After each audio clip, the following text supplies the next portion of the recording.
America used to be the kind of country that could go up to other countries like China, by the way, and it could basically tell them to not pursue their national interest. It could threaten them. That's exactly what Bill Clinton did in the 1990s when America was at its all-time most powerful position. The leader of Taiwan, right? Taiwan being an island just outside of China with very tense relations with them. The leader of Taiwan wanted to come and visit America to go to his old university. And this made the leader of China at the time, a man called Jiang Zemin, very paranoid. And so he started intimidating Taiwan by getting his artillery to fire rounds into their waters. And Bill Clinton sent 2 carriers into the area and basically signaled to Jiang Zemin to back down. Today, China intimidates Taiwan all the time. They send their navy into their waters all the time. And America can't do anything about it. You saw what John Bolton said in his diary about what President Trump said about Taiwan. He pointed to a Sharpie and said, "This is Taiwan." He pointed to the table and said, "This is China." And then he said to Bolton, "And there's not a single thing we can do about it." And this demonstrates just how far America's fallen. And I'm not saying America isn't a powerful country anymore. It is. It's still a very powerful country.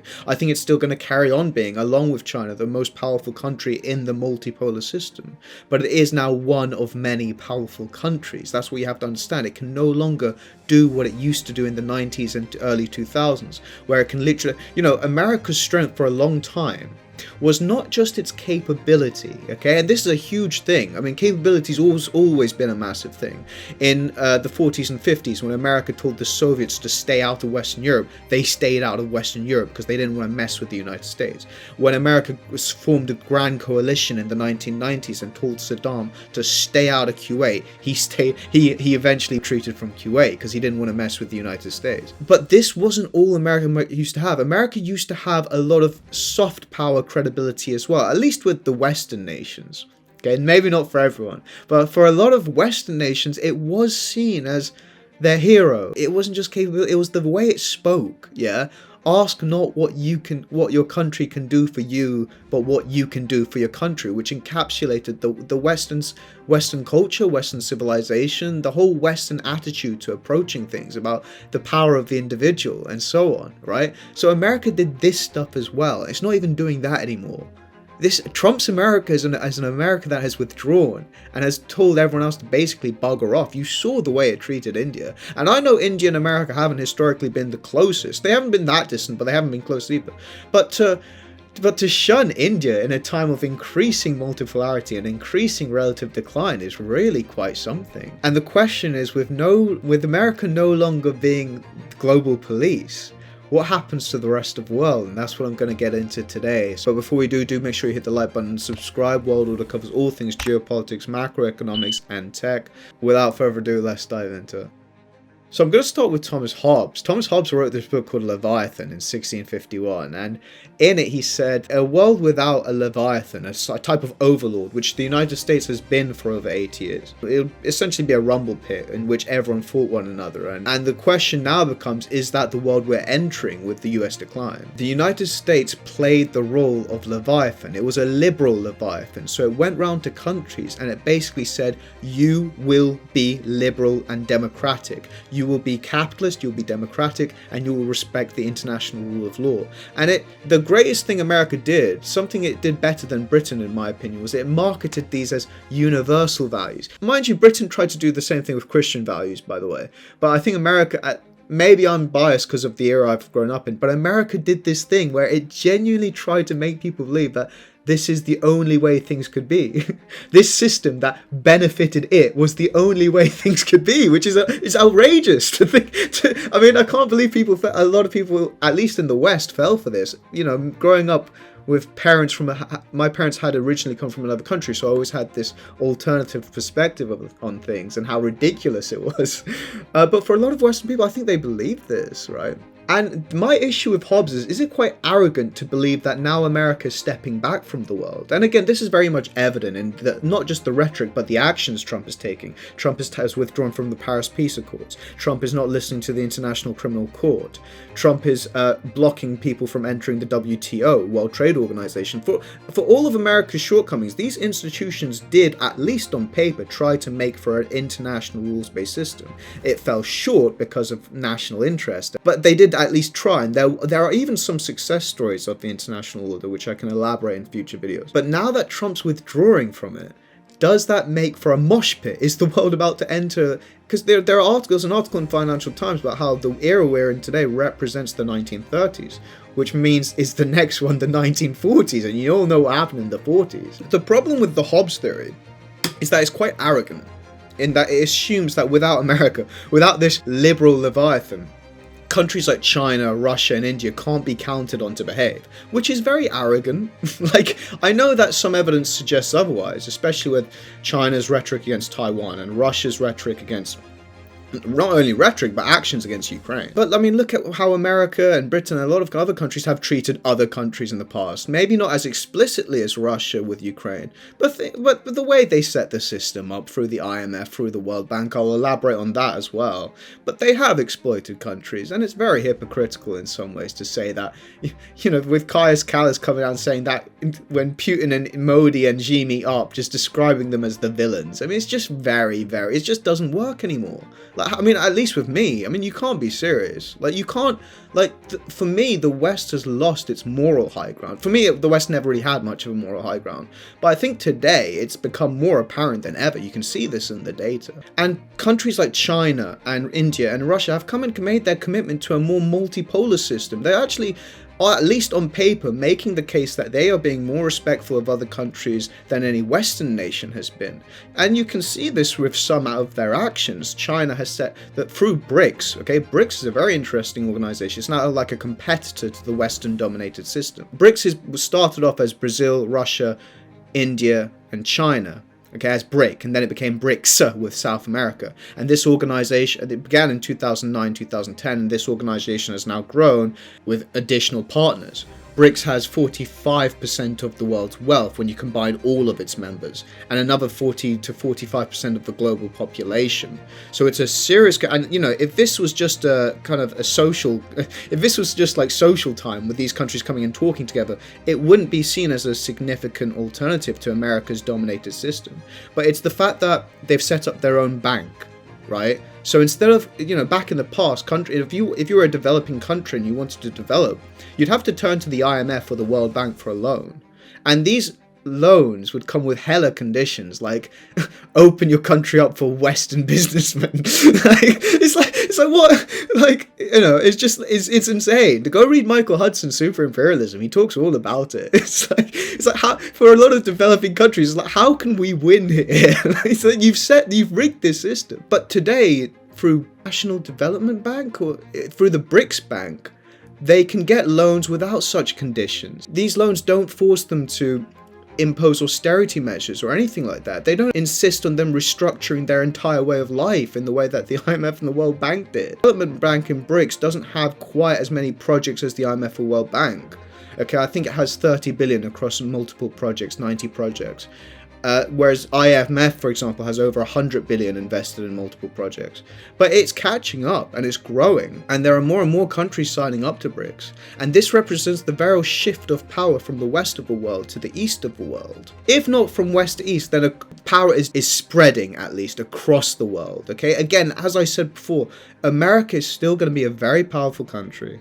Today it's still the most powerful country when you take everything into consideration. And you know, I talk about the 8 levers of power. I'm going to release a video on this. There are at least 8 ways to analyze global affairs. You can look at things through the intelligence lens, military lens, economic lens, which involves finance and trade, by the way, cultural lens, institutional lens, the geographic lens. There was one more, and the technological lens, right? And when you look at all of these factors, America is still killing it in most of them.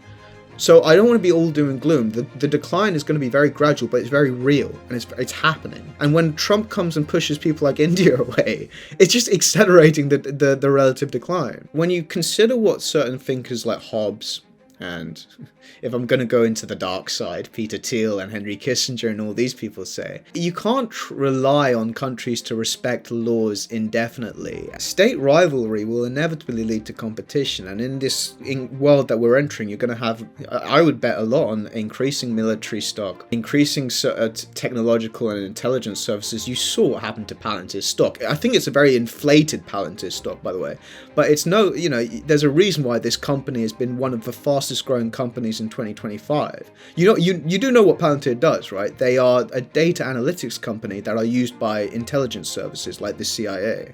Okay, Palantir became very famous after their technology was used by US intelligence agencies going after Osama bin Laden in 2011. At the time, it was a very small company. I mean, the role it played in bin Laden's takedown is very marginal, but it's grown significantly since then. I'll be doing a video on Peter Thiel and Palantir at some point. One of the most fascinating men and companies of the modern era. And I think America still... The transition is going to be very slow because there's still no market that can compete with the American market. When you look at the American GDP per capita, it's insane. And I think Trump's pushed his way. I think American luck might be running out because Trump kind of assumed that he could he could push these countries about, be like, well, we're going to do this to you unless you invest more in us, right? If you give us better rates and so on, if you reduce your tariffs, if you bring your companies over to America. So he was putting all these outrageous demands on them. And I think the outcome is going to be he's now pushed a lot of countries away. And yes, these countries might hurt for a while as they pull away from America, as they become less dependent on the American market for their exports. It's going to hurt. And I think a lot of the world is going to be hurt for at least 5 to 10 years. In the long term, they'll benefit by expanding, by putting their eggs in different baskets, so to speak. Okay, no one country is going to be as reliant as America as they used to be. At least that's where the trajectory seems to be heading. You're seeing this with India. You're seeing this with Russia and China. The trade between Russia and China has grown exponentially. If you look at the data I'm showing you right now on the screen, okay, there was this belief that when Trump came in, if he just warmed up to Putin, he could get Putin on side against China, and then they could pretend. A lot of people, including myself, believe that there could be some kind of containment strategy against China with Russia, India, and America teaming up. That hasn't happened. Russia and China trade has grown exponentially. India, I don't think India is siding with China as much as a lot of other people think.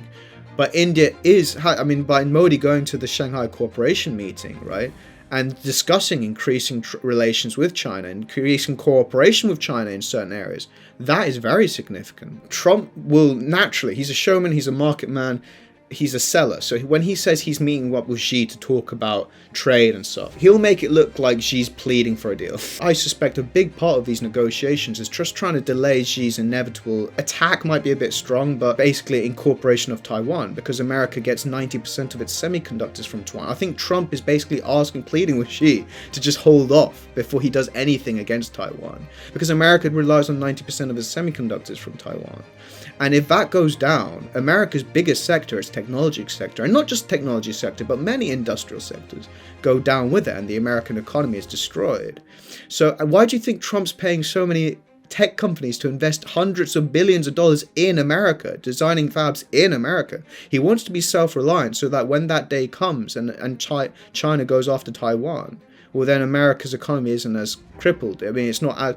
It's, you know, because this is one of Trump's biggest problems. It's how reliant America is on international supply routes, okay, that could be subject to threats and attacks and so on. Back in the post-war era, I'm talking post-war era is, for me, 1945 to 2025, right? There's a great article in Foreign Affairs about this. America was the world's insurer, right? It had such military power, such financial power, and such power over communications and technology, that it could basically, if you were an investor and you wanted to invest in another country's companies, right, you could be ensured that that company would remain private and that you would have your returns, because the American military, if any dictator came and nationalized that company, America would go in and just basically topple that dictator. Okay, you saw what they did to Gaddafi. This is the thing, like the Financial Times and the Wall Street Journal, they hate Trump because he's going against that elite liberal international order, which really benefited, I wouldn't even say the middle class, it benefited like the upper middle class. I'm going to release a video on Britain and why it's fallen, and I think a lot of the problems come down to the Blair-Brown regime, by the way, which at the time seemed amazing, but in hindsight seemed awful. A lot of the housing crisis, a lot of it comes down to Blair and Brown, dude. Brown maybe not as much, but Brown also showed a lot of hubris at some point. For the neoconservatives, remember that the peak neoconservative era, Dick Cheney and Donald Rumsfeld and Paul Wolfowitz and George Bush, who was their leader. That system was the only way to do things, because they believed in the liberal international order. If you were an individual and you wanted to make money and you wanted to go and set up a cheap factory in China, this is what Apple did. Apple basically helped China rise. Apple basically helped put China on level with America. They went and set up factories in China, allowed people to invest in their country, stockbroker, people got rich off Amazon, Apple shares, right? The company was run cheaply. They would employ cheap labor in China as opposed to employing labor in America and paying them a fair wage. They would employ cheap labor in China, and this helped people investing in shares. It helped the financial elite. It didn't help the majority in America. And the same thing happened in Britain and many Western countries. And America, with the CIA and its military, it would just go and intervene in any country that thought otherwise. I've got an image on the screen. You can see just how many countries America intervened in during the post-war era. I mean, it's actually quite scary. Because look, I get that investors have their concerns too, by the way. I mean, a lot of them are just hard-working people who want to make money, and that's fine. But you're going against nations, man. You're going against the wishes of other countries. Surely they need to be taken into consideration as well. And this is the thing with the post-war era, when you had CIA coups against Iran in 53 and Guatemala in 54 and Chile in the early 70s. You're denying a whole country's wishes, man. And I think this is the arrogance of the financial elite. I myself want to become very rich and successful. I want to start a business and so on. I talk about companies and strategies for getting rich, but at the same time, man, to close yourself off from, to neglect the wishes of tens of millions of people, I think that's quite arrogant, man. You see this arrogance manifest itself over and over again. You saw how, I think, hundreds of thousands of people in Ukraine have died because of this arrogance, I believe. And Russians as well, by the way. It's unfair to blame Trump for all these problems. America's problems started way before Trump. America's empire was already struggling in the late 60s, early 70s when Nixon came to power. Nixon, I think, deserves a lot of credit, by the way. In hindsight, he was a great leader. He had his problems. He was kind of like Trump before Trump in the way that the media just hated him. Like, in that sense, he was similar to Trump. But what Nixon did, which he did very well, was he expanded America's empire by another 50 years, basically. Yeah, at the time, America was fighting a war in Vietnam, and this was damaging the value of the US dollar because America kept printing dollars and buying more commodities from the rest of the world in order to sustain its war. It's a long story. I'll go into depth in another video. But basically, look, a lot of countries, France and so on, Germany, they wanted to exchange their dollars for gold. Up until that point, the Bretton Woods system, any country in the world could take the... Oh, it's a lot, because there's so much you need to know for this. Countries use America's dollar for trade, internationally. If you want to buy oil from another country, copper, food, whatever, you have to use dollars. And this really benefits America, because America can just print as many dollars as it wants. Up until 1971, 72, you could take these dollars and exchange it for gold, and America would give you gold and take back their dollars. This was becoming such a problem, because in the late 60s, everyone started doing this because they were losing faith in American currency. They started taking out more and more of America's gold. And Nixon severs the link between dollar and gold, and instead asks countries to invest their dollars in US Treasury bonds, which basically use your dollars to invest back in America, and you'll get interest in the long term, right? And this became almost like a pyramid scheme where, America buys things from other countries and it gives them dollars, and these countries then take these dollars and then reinvest them in America, and it just sustains American growth forever and ever and ever. But the problem with this became, over time, the amount of debt America owes these countries which are investing to it becomes bigger and bigger and bigger. No country more so than China, for example. UK and Japan also had lots invested in US Treasury bonds, and now they may suffer as a result of what Trump's doing. That's another story. But this system is now broken because of how much debt America is in, and Trump is now breaking this system. I'm not saying he won't pay the debt back. I think he will, but maybe over a very long time. And also, that way of doing things is over. I think instead, Trump is getting people to come invest in America, invest in actual products and manufacturing in America. And we're seeing an era of protectionism again. We're seeing an era in which tariffs are being risen, countries are helping their own industry. It's crazy. Fukuyama said in the early 90s, I've got his book in the background, he said, those other countries, China, Russia, India, whatever, eventually they will become more like the West. And what's happened is that we've actually become more like them. At least when you look at Trump and how he raises tariffs and implements protectionist measures and prioritizes the American people and and buys stakes in his own companies. You saw what he did with Intel, right? There's a lot of great coverage on the dangers of this, but then there's also the other argument, which is maybe this is what's needed in order to help actual Americans. The world has become increasingly more like Huntington's world in the Clash of Civilizations. It looks like it's heading more that way than Fukuyama's, which is phenomenal. You have Xi Jinping speak of national rejuvenation and China as the world's oldest culture. India's Narendra Modi invoking Hindutva and India's 5,000 civilizational story.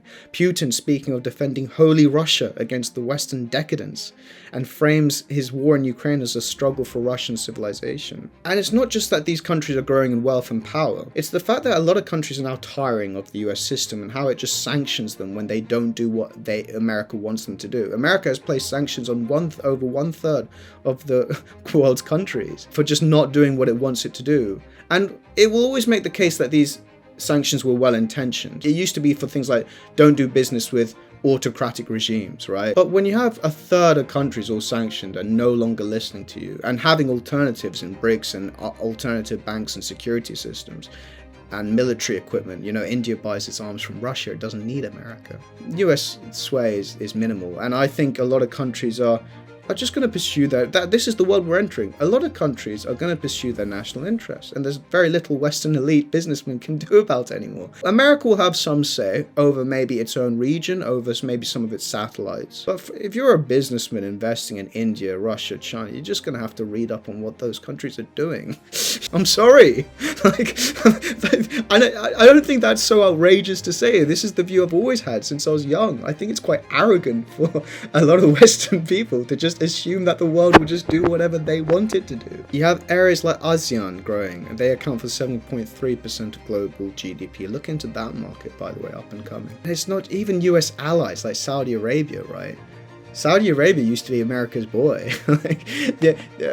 In 71, 72, Kissinger flies over and makes it so that if you want to buy oil from Saudi Arabia, you have to use US dollars, right? That wasn't a thing before Nixon and Kissinger. It became a thing after. And even today, Saudi Arabia has broken from that. It's trading oil with China for yuan. So America doesn't have that sway anymore. People are talking about, China's economy is, no longer growing like it used to.